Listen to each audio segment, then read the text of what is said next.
Hey ladies and gentlemen, my name is Simon here, and this is the Season 2 finale of The Mandalorian. Before we jump in, I want to do something I did last week, which worked really well, and I would like to ask you again this week.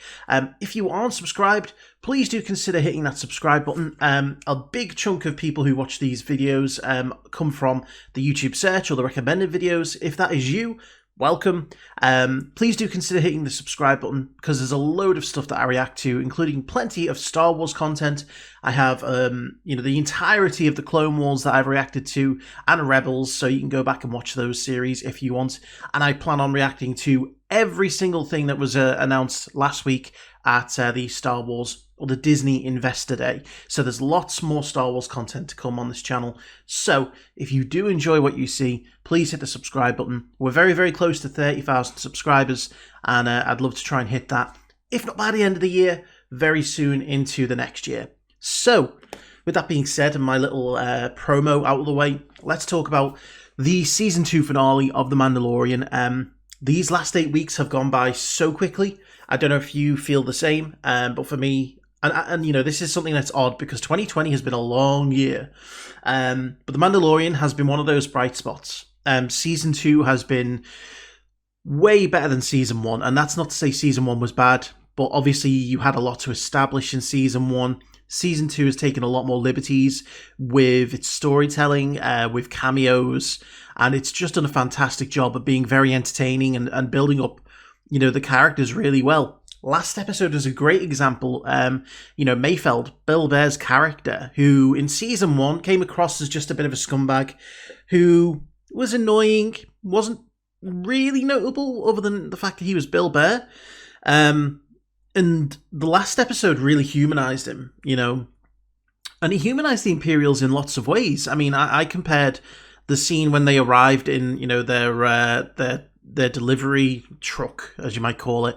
I forget the Juggernaut, sorry. To the scene in A New Hope where Han and Luke arrive back on Yavin after having blown up the Death Star in this big celebration. That's what it felt like for the Imperials at that point. They were having this big celebration that, one of their troops had made it through and it was a victory for the Empire. And, they did kind of just feel a bit human in that moment. Now, it was completely ruined by, the scumbag Night King officer. For those who don't know, the guy who played the officer that Bill Burr was referring to, Valen Hess, he was the original Night King actor who was then replaced halfway through the show in Game of Thrones for, I think, scheduling reasons. And, that whole scene in the canteen was brilliant. It showed Bill Burr's acting chops, which a lot of people, I don't think, realised he had. And it really humanized his character. It made you realize why he left the Empire. He wasn't just scared of being noticed by Hess. He was scared of himself giving into the desire to kill him, which he did, and, risking the whole mission and getting them killed. Now, thankfully, they were able to escape thanks to the help of, Fennec Shand, Cara Dune, and, Boba Fett. And the amazing kind of last scene with the seismic charge was, some real great fan service and some real great nostalgia. And, now we're on to the final episode where we're going to rescue Grogu, who didn't appear at all in the last episode. For the first time in the whole show, there was no Baby Yoda, Grogu, whatever you want to call him. So the entire episode relied upon, Mando and his group to get us through, and again, they did a really good job. So a lot of people are predicting that there's going to be a big cameo at the end of this. Maybe the Jedi that Grogu reached out to will appear. Some people say Sebastian Stan should come in as Luke, and I could definitely see them wanting to do that, but if they were going to bring Luke in for a small cameo, I don't know whether they'd prefer to go down the route of digitally manipulating a standing actor's face like they did with Tarkin in Rogue One. But I can't see it being Luke. And to be honest, I don't think...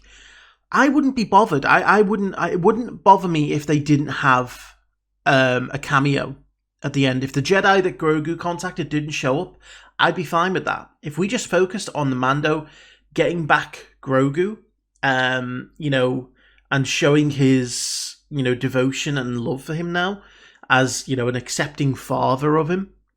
I'd be completely fine if we just focused on that element, and we didn't kind of bring in the whole Jedi thing at the very end.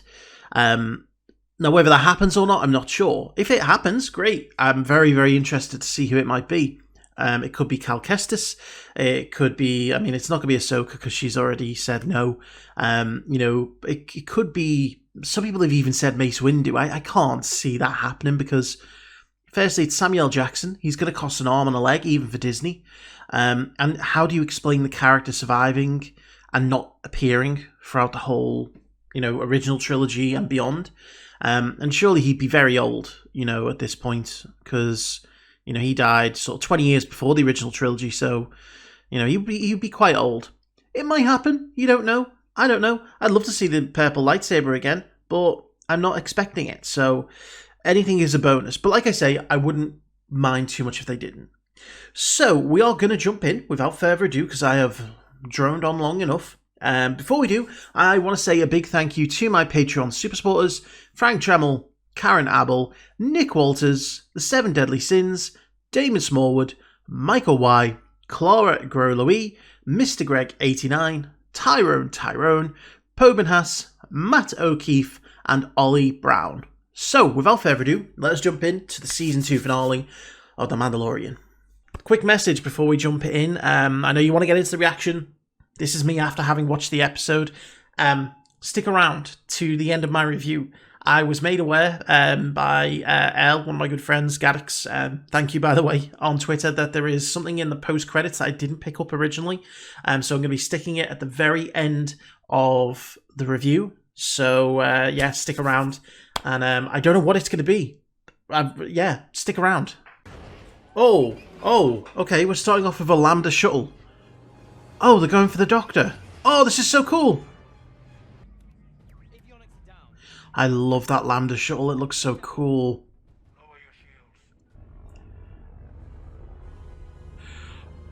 Oh my god, that is so cool. What a shot.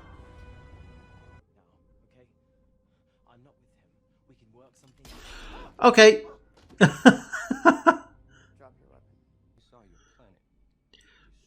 He's about to get shot through the face right now. Yep. Right through the face. What's he from? I'm still trying to rack my brain. He's from Agents of S.H.I.E.L.D. He was from the last season. He played Nathan Nathaniel. Oh shit, that's a Mandalorian ship. That's a Mandalorian ship. Are they going for Bo-Katan? Two Mandalorians walk into a bar. I'm sure there's a joke there. This armor belonged to my father. Don't you mean your donor? Oh shit, that's a clone joke. You are a clone. Oh. Nice use of the jetpack. A nice tornado DDT. Enough, both of you. And you can have whatever you want. He is my only priority. Aww. He loves him.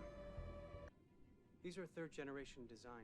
Third gen from Dark Forces. Human inside was the final weakness to be solved. We'll meet at the bridge. Oh, yes. Oh, look at that shot. Slave One. And a Lambda shuttle in hyperspace. Two of the best looking ships in Star Wars. Here we go.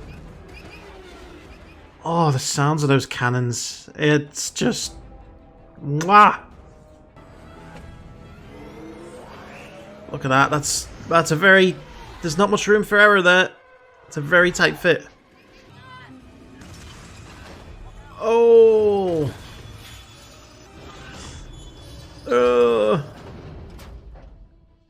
Like a glove.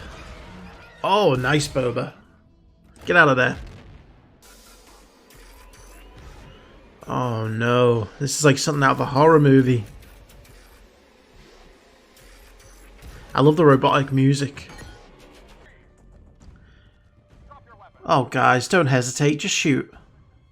You won't get another chance. See? I want a show about stormtroopers that are actually useful and effective.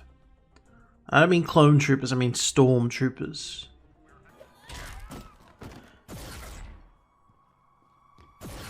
Oh, headshot by the cavalry. Nice dodge.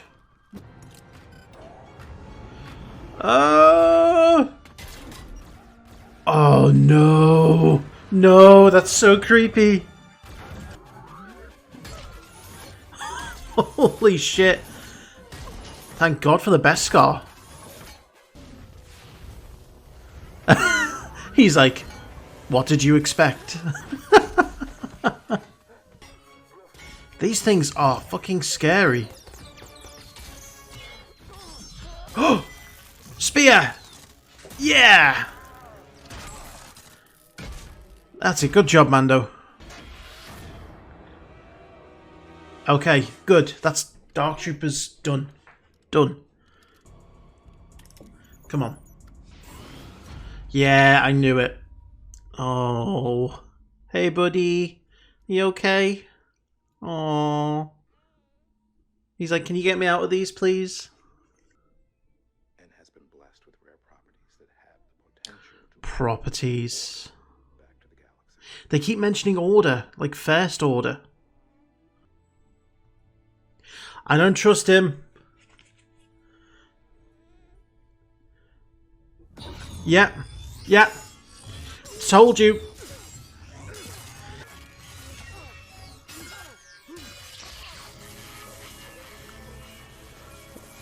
Oh, this is so cool.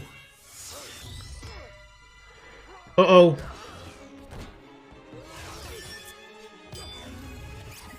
Oh, what are you going to do now, Moff?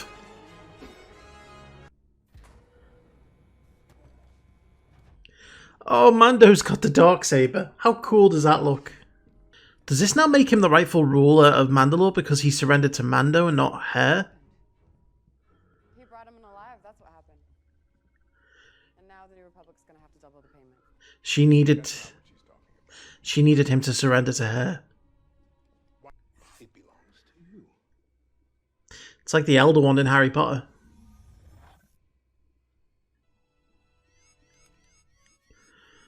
Uh-oh. The Dark Troopers? Are they coming back? Because they've got jetpacks. I may have spoke too soon about them being done.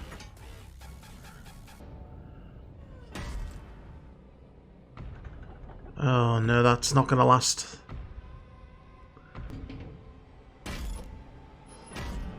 What's going on? Something's going to happen.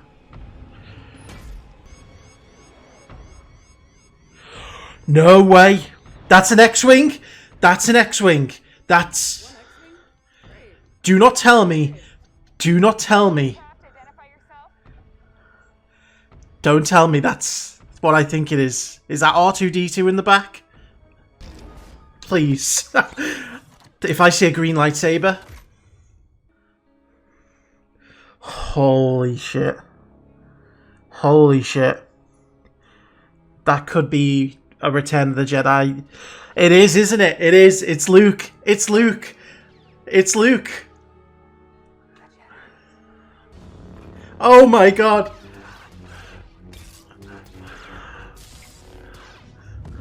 Oh my...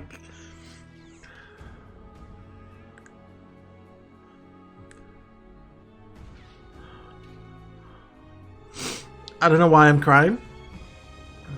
This is like everything that I ever wanted from the sequels.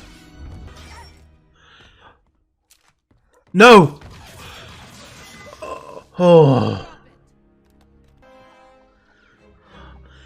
That's a Jedi Master in action. And look at Grogu. He knows. That's Luke's belt and everything. It's... This is like the opposite of the Vader scene in Rogue One. This is... Oh my god. Holy shit.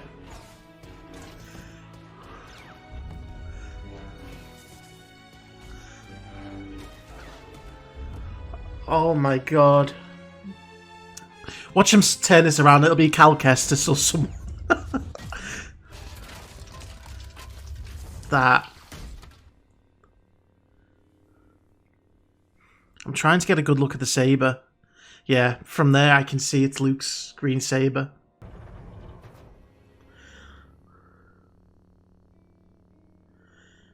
That's Luke. Is it going to be Sebastian Stan is the question. How are they going to do this? Oh my god. Come, little one. Oh no. No. He doesn't want to go with you. He wants your permission. The voice is really good. He is strong with the Force. Oh, this is such a bittersweet moment. How do we reconcile with Grogu leaving? You go on. He's letting him see his face. Oh my god.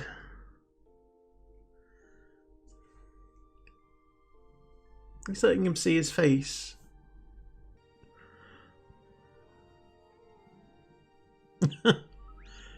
R2! Yes! Him and R2 about to be best buddies. Oh.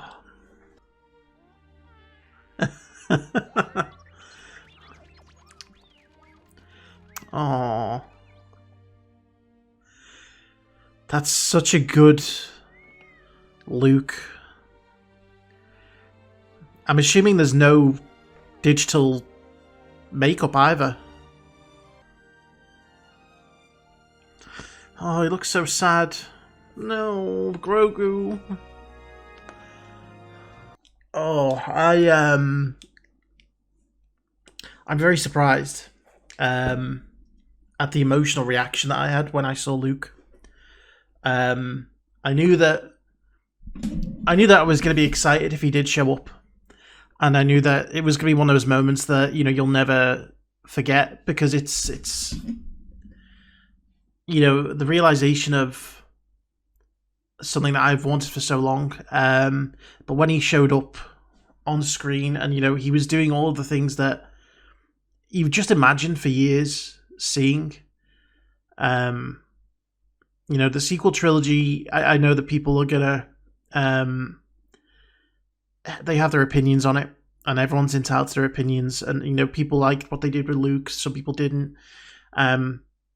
You know, certainly it was an interesting direction they took of him, but I think a lot of us, and you can call it, you know, you know, you can say the sequel trilogy was there to pass it on to a new generation, but for someone like me, you know, who idolized Luke from the original trilogy, just getting to see him in his prime outside of that original source material and seeing him become that Jedi Master was something I'd always wanted. And so seeing him in this, I just think it got me more than I realized it ever would. And even now, it's just, yeah, this is what Star Wars is about. You know, it's not just a fantasy sci-fi show about, you know, people with laser blades and you know, blasters, and the good guys versus the bad guys. It's, you know, it's about the characters, and it's about the beliefs, and it's about the story. And you know, the reason it's so successful is because it has connected with people on such a level, and I'm surprised at how it touched me in this episode. I've never been one to get teary-eyed and emotional about things, but yeah, just seeing Luke in the flesh there, it was like Luke, I said it in the episode, it was comparing Vader's moment in Rogue One, where in that moment you're sat in the cinema in awe and excitement at Vader taking out all of these rebels, and it's something that, you know, you'd visualized throughout the years, and you'd only dreamed of. You know, it was like you'd read about it in Legends books, you maybe saw some of it in video games, but you never actually got to see it brought to life. And so, you know, that moment was a standout moment, and this is another one of those iconic moments where so many years of you know, waiting to see Luke's character come to fruition, outside of the original trilogy, you know, getting to see what he became afterwards, before he became the old wreck that he ended up, is something I'd always kind of wanted to see. And it is a very bittersweet moment because, you know, you have to sit down and reconcile with the fact that Grogu is now on a different path to Din Djarin. And, you know, I understand why they did it, because I think Mando needs to be able to grow and go off on his own adventures, and their paths will probably, you know, meet again somewhere down the line, maybe when Grogu's got a bit more control of his powers. I'd certainly like to think that, you know, at some point, if they go like 4 or 5 seasons with this show, towards the end, we will get Grogu showing back up, maybe either a little bit older or, you know, a little bit more under control. And, you know, Mando can then go off and do his own thing, and we can kind of have Mando's struggle now of how to deal with, you know, the acceptance of letting Grogu go, having done everything he needed to do to protect him, and letting him go, you know. It will be an interesting season 3 to see where they go, because there's a clean slate now. We don't have to focus on Grogu, and it's a big brave decision they made, because Grogu is one of the backbones of this show, you know, which isn't something I think anyone ever expected when they first met him. A lot of the best moments have been involving him, and you know, it will be interesting to see how they adapt and how people take this 10 of events. I mean, the episode itself was just, from the opening scene of seeing a Lambda shuttle being chased down by Slave One, you know, it is in a way, you know, like a fan film. It's like every kind of nerdy dream that I'd ever had. 2 of my favourite looking ships, the Lambda class shuttle and Slave One, you know, on screen fighting each other in a bit of a space battle.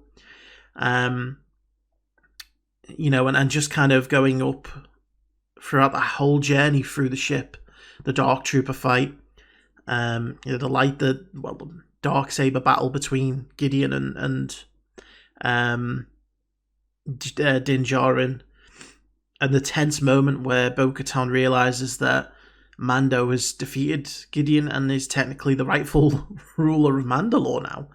And I wonder if that's maybe going to be a direction that they're going to take in season 3, you know, maybe the rekindling of Mandalore. Maybe Mando is going to go off with... I mean, can you imagine that for season 3? Like, Din Djarin, Bo-Katan, Sasha Banks, I can't remember her character's name, Boba Fett, you know, them all going off to try and restore Mandalore. And that's something that we don't know if it happens or not. The sequel trilogy doesn't touch on Mandalore. And again, this is a problem with the sequel trilogy, is it doesn't touch on a lot of the wider Star Wars universe. Even a simple reference to Mandalore might have given us an idea as to where they were 30 years down the line. Instead, it just focused on that very narrow story. So, you know, anything could have happened with Mandalore. You know, we could be sitting there with Din Djarin being the ruler of Mandalore with the Darksaber in 30 years' time. Who knows? But I am just kind of a bit of an emotional wreck right now, and I really can't. I can't think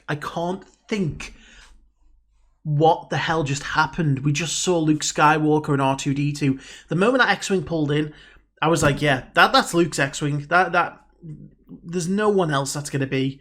And my mind was trying to fight back against the realization as he was fighting through the Dark Troopers. And it was like, they're going to twist this on you. It's going to be Cal Kestis, and he's got a green saber.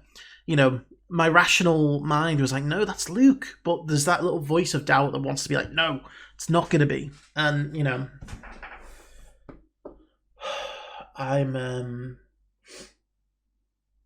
this season's been phenomenal. Like, some people might say fan service. It's been written like it was, you know, done by, you know, someone who just wants to see their favourite things from Star Wars. I disagree. They are in there. All of the things that you ever wanted to see from Star Wars is in there. But it's been done in such a well-designed way that it doesn't feel... I'll give you a classic example. Rogue One, a film I love. But there were some moments in there where I was like, okay, this is a bit too fan-servicey. It's a bit too obvious.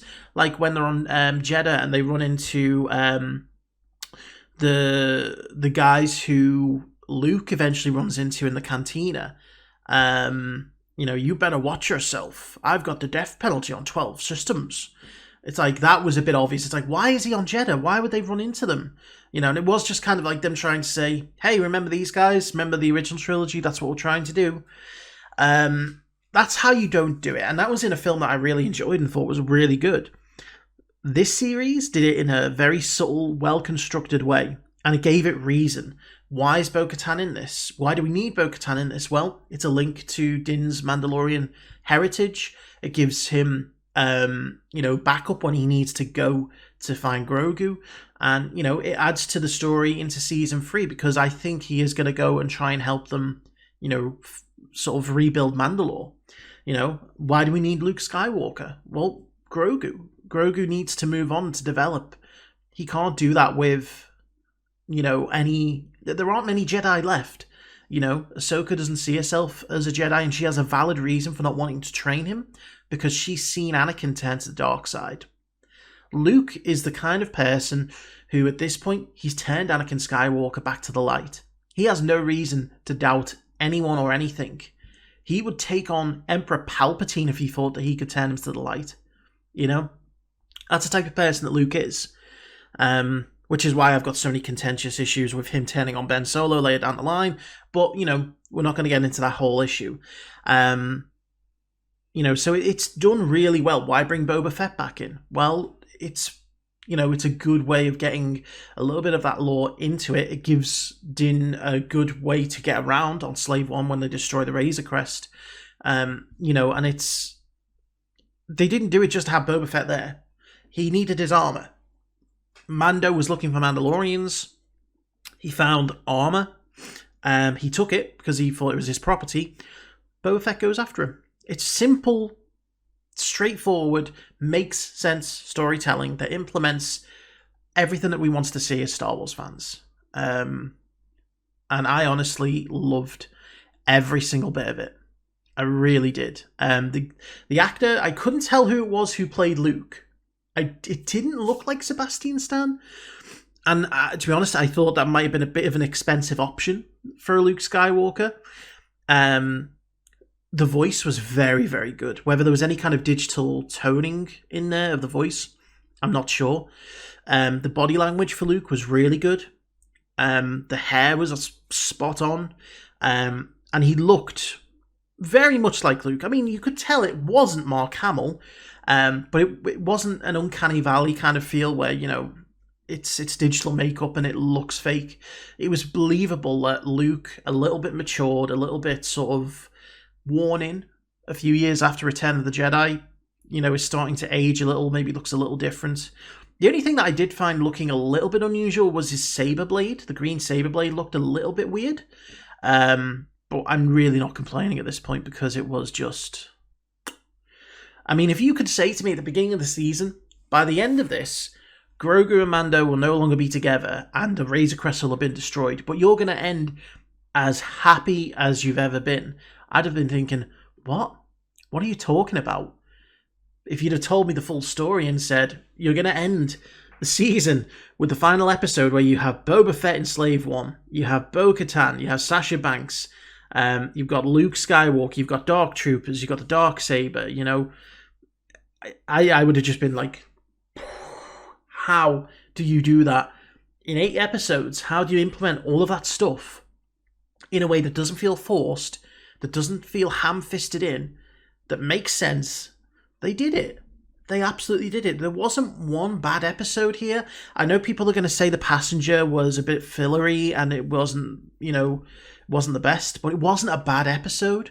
Yes, it wasn't. It was the worst episode of the season, but that doesn't mean it was bad. It just means that it was a breathing episode where, we got to see some cool shots on an ice planet, and it was just a little bit of a diversion from what was to come, Everything else in this season has been top quality. Top quality.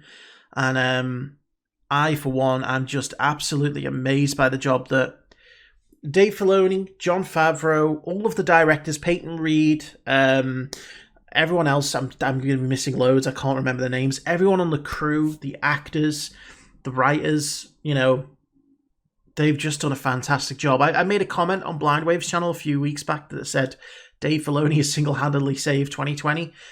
I may have been being a little bit harsh on the rest of the crew of The Mandalorian. I will say that The Mandalorian and everyone involved has single-handedly saved 2020. And that is a compliment beyond anything else, I think. So this was amazing. Again, if you've made it all the way to the end of this review, oh boy, thank you so much. Let me know what you thought in the comments. Hit that subscribe button.